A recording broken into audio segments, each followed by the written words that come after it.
In this chapter, we're going to extend the idea of probability to probability distributions.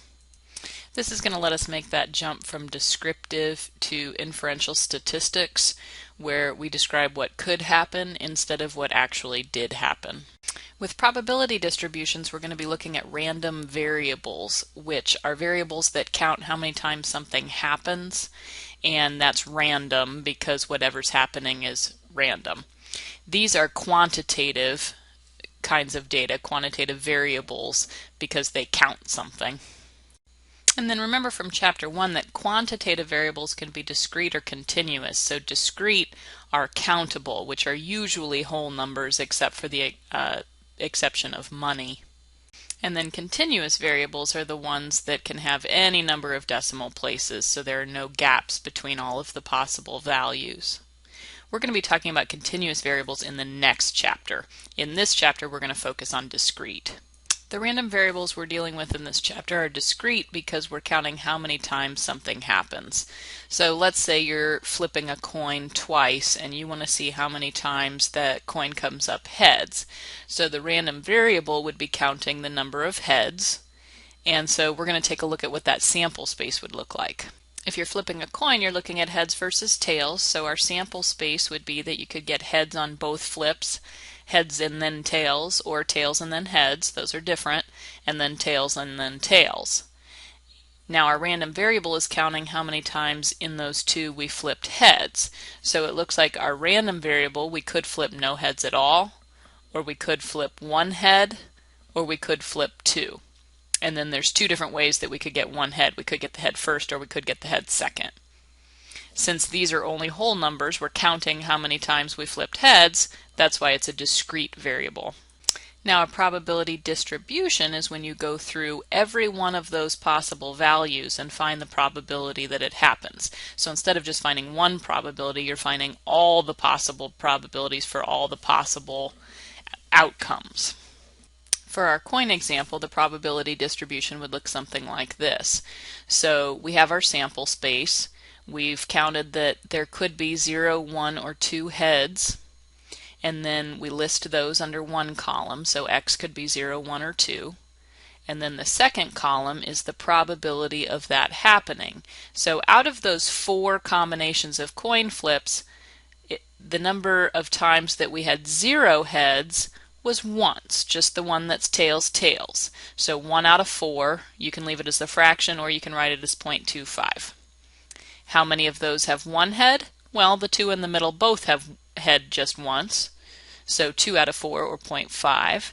And then how many times did we flip 2 heads? Well, one of those possible combinations has 2 heads, so 1 out of 4 possibilities gives us 1/4 or 0.25. So that's a probability distribution. It runs through all the different values that X can have. In this case, we're counting heads, so 0, 1, or 2 heads.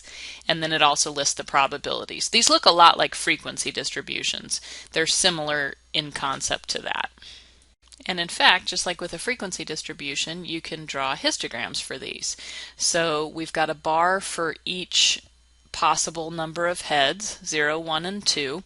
You don't have to worry about, back with frequency distributions, we labeled the histograms with the class boundaries. You don't have to worry about that. Just label each bar with a number. And then the y-axis, or the heights, tell you the probability of each of those things happening. And to have a valid probability distribution, 2 things have to be true.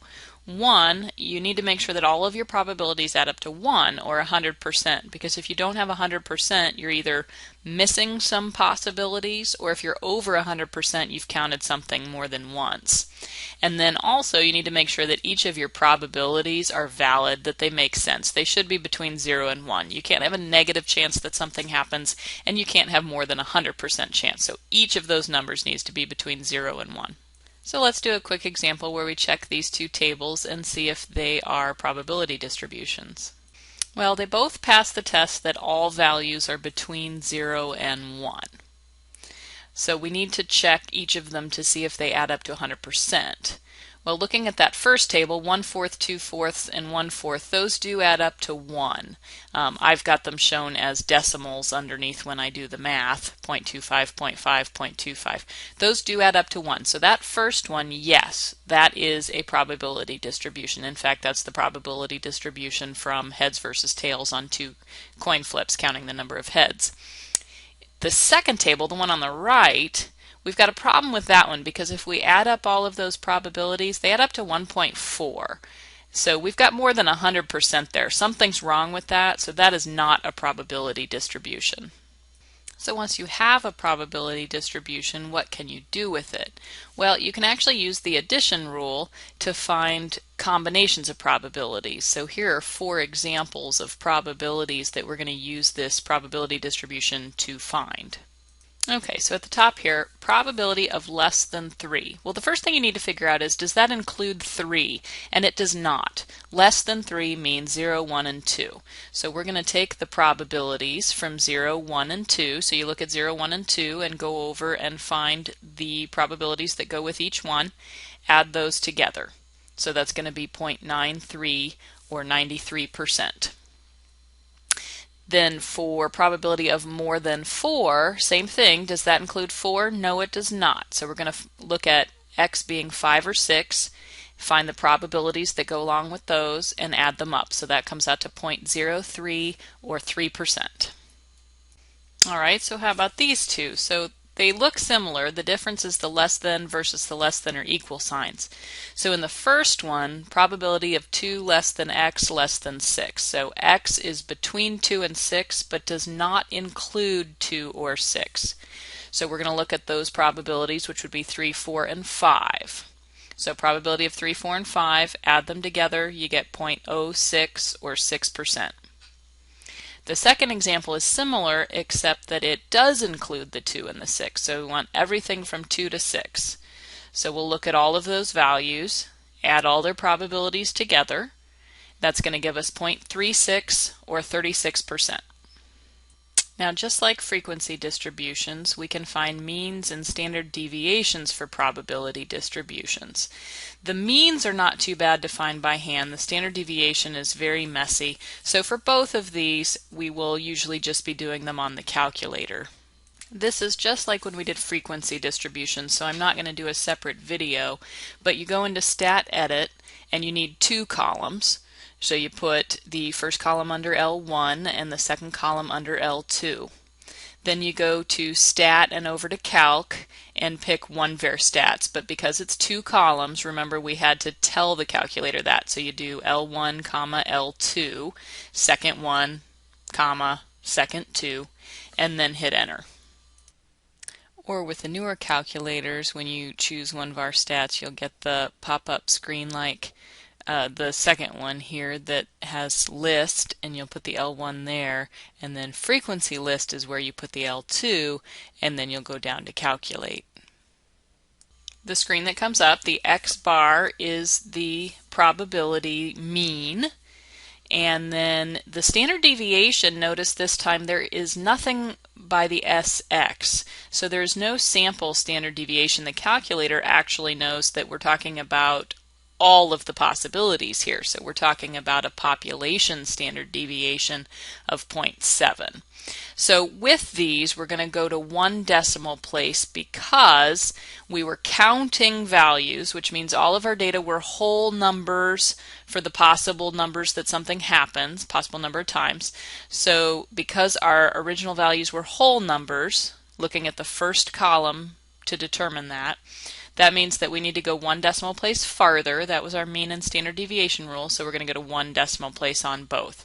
So we'll write x as 1.0, and that's the number, whatever you were counting, that's the average of that. So in this case, we were counting heads. That's the average number of heads we would expect if we flipped a coin twice. On average, we would expect to get 1 head out of 2 coin flips, and a standard deviation of 0.7. Anytime you have means and standard deviations, you can use range rule of thumb. So we can use mean plus 2 standard deviations and mean minus 2 standard deviations. Notice I'm using the population mean and population standard deviation symbols there instead of the X bar and the S. As I was mentioned before, we have accounted for all possibilities, so this is actually a small population. So you can use range rule of thumb to find what would be an unusual number of heads in this case, or whatever it is you're talking about. You can also use the 0.05 probability rule, since in this case we also have probabilities. They won't always give you the exact same conclusion, but they should be fairly close. General rule to follow: if you have the mean and the standard deviation, use the range rule of thumb. If you don't have those and you only have probabilities, then use the 5% probability rule. The mean of a probability distribution is also called the expected value. It's what you would expect to have happen out of a certain number of tries. So we've talked about in real life things don't always happen exactly the way you would calculate the probability, but the more times you do it, the closer to the mean you would be. So an expected value is actually the average value if you keep trying over and over and over for an infinite number of times, so that you would get very, very close to the actual mean.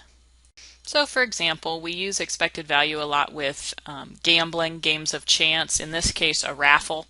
Let's say we've got 300 raffle tickets. They sell for $2 a piece. If your ticket is drawn, you win $100. So we want to figure out, what is your expected gain? What is the expected value of this? Well, first thing you need to do is think about the different things that can happen. You could win, which means you would leave with $98 more than you had before. It's 98 because even though you win $100, your ticket cost $2, so you do need to subtract that to get your actual profit. The other thing that happens is you could lose, in which case you would leave $2 poorer because you'd lose the $2 that you paid for the ticket. So from your perspective as the person playing the raffle, this is the probability distribution for your possible profits. You could leave with 98 extra dollars, or you could leave with $2 less than when you came. And for each of those, there were 300 tickets sold. I have one chance of winning, so 1 out of 300, which means I have 299 chances of losing, so 299 out of 300. So that's how we come up with that probability distribution. Again, this is from the player's perspective. This would look different if you did it from the perspective of the people selling the tickets. Now, you can put that in your calculator the way we just talked about to find the mean of that probability distribution. Or if you don't need the standard deviation, the mean is actually fairly easy to find by hand. You multiply each possible profit by its probability and then add them together. So $98 times 1 out of 300, negative $2 times 299 out of 300, and then add those together. And we're going to go ahead and round to 2 decimal places because we're talking about money, and with that we usually just go ahead and go to 2 decimal places. It actually comes out negative. It comes out negative 1.67 is your expected value. Well, what that means is if you played this raffle over and over and over, you would expect your average loss to be $1.67 per ticket. So this is per attempt. Now that's negative, so that's why I'm saying an expected loss. If the answer came out positive, then you would expect to actually come out ahead on this raffle.